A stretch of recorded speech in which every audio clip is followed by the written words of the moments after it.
Hey guys! Welcome back to the channel. Today we will find out how Dubai's secret strategy made it rich. Dubai is one of the great nations of the 21st century. Despite just being 35 square kilometers in area, which is 19 times smaller than the city of Mumbai, this nation has evolved from being a barren desert to the 12th wealthiest city in the world.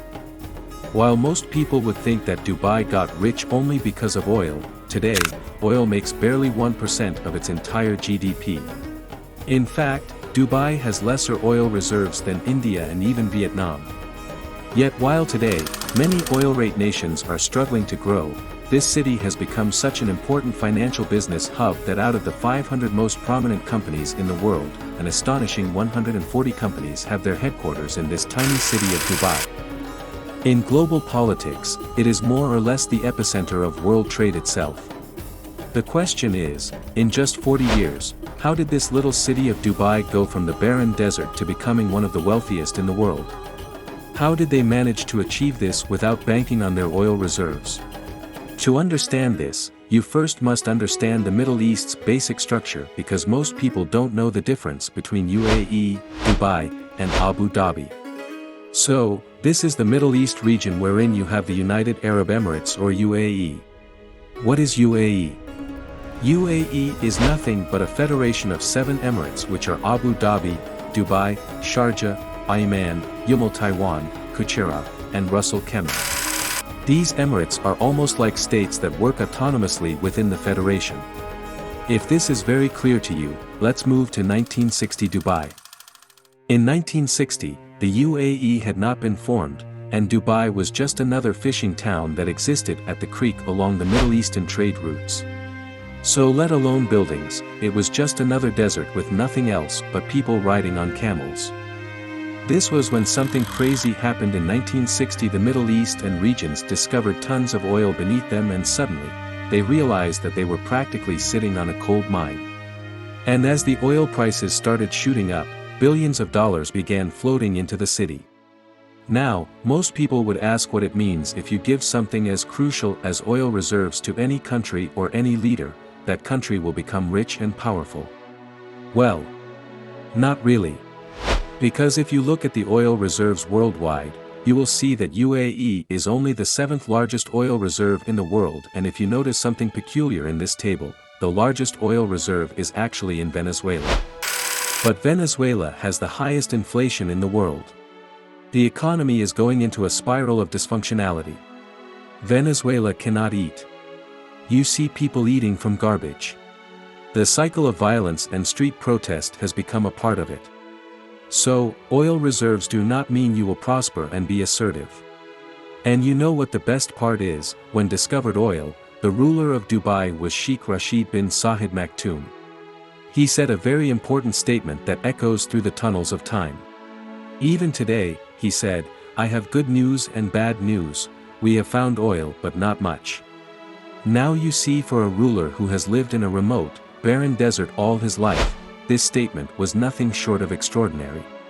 Because he clearly realizes that they must do something before all the oil runs out. Not so surprisingly, that is exactly what he did.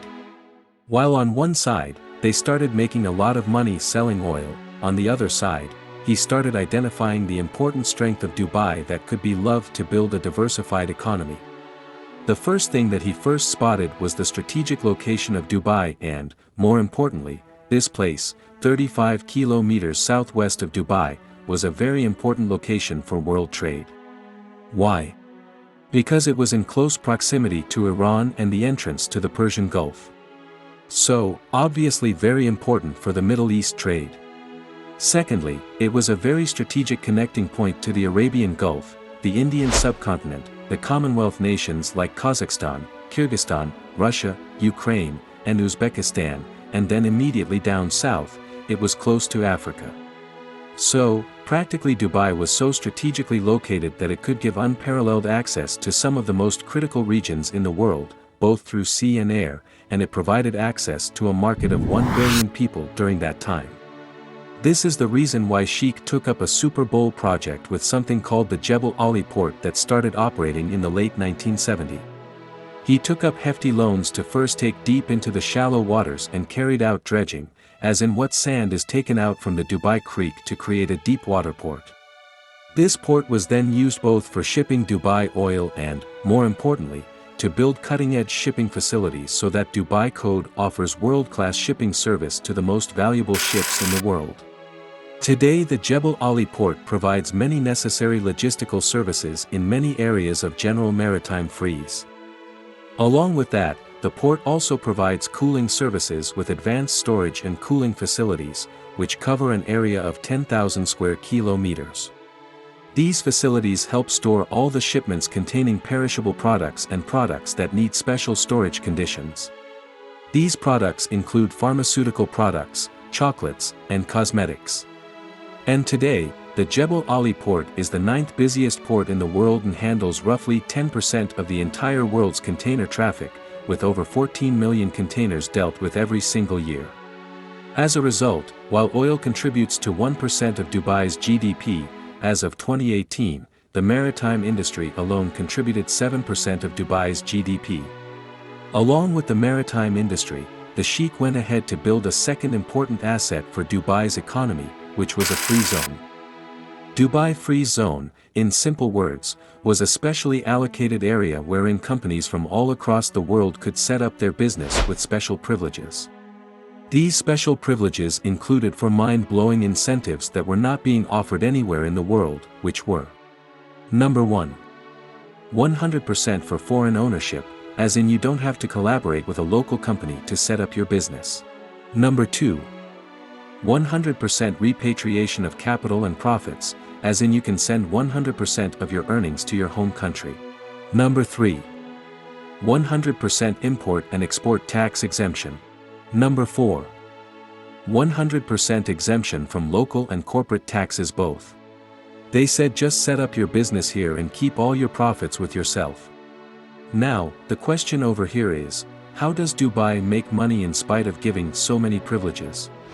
As it turns out, Dubai does not make a lot of money from the free zones. So, the question is then, what is Dubai getting out of all of this? The Sheikh of Dubai is bringing these benefits for 3 important reasons: de-risking, diversification, and creating of an irreversible global business ecosystem. So that Dubai can make money not today, not tomorrow, but 10 years or 20 years down the line. Dubai is by far one of the most strategic locations in the world for air transportation. If we look at Dubai on the world map, we will see that Dubai is barely a 4-hour flights away from a population of 2 billion people and 8-hour flight away from 5 billion people, which is literally 2/3 of the world population. These lights came from some of the most essential destinations in the world, including Europe, Singapore, India, China, and Africa. On the other hand, for the goals that are not close by, like Canada, US, and Australia, Dubai acts as the perfect labor spot for the planes going from these places.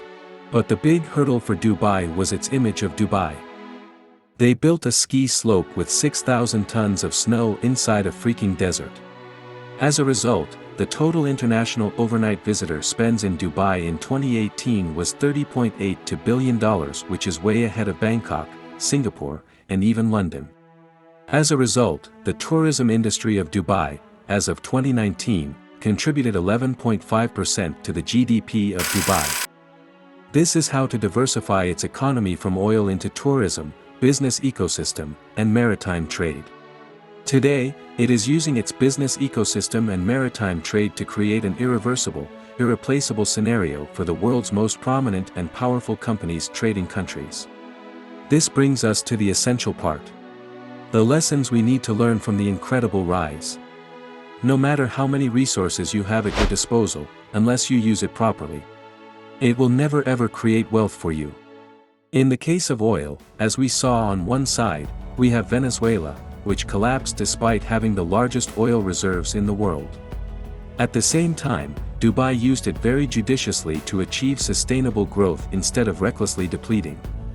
This brings us to lesson number 2. Diversification of resources is highly critical to the growth of any country, and a single asset cannot help us with sustainable development. And lastly, can you imagine if Dubai, being such a small city, could become a tourism hub with artificial or man-made marvels. India is 50 rich in terms of natural beauty and destinations that are far beyond man-made structures, so if we calculate every use these resources to create an industry in India, we could be the most significant tourism hub in the world. So, that was it for today guys. Before going, make sure to like and subscribe, so that you never miss another video.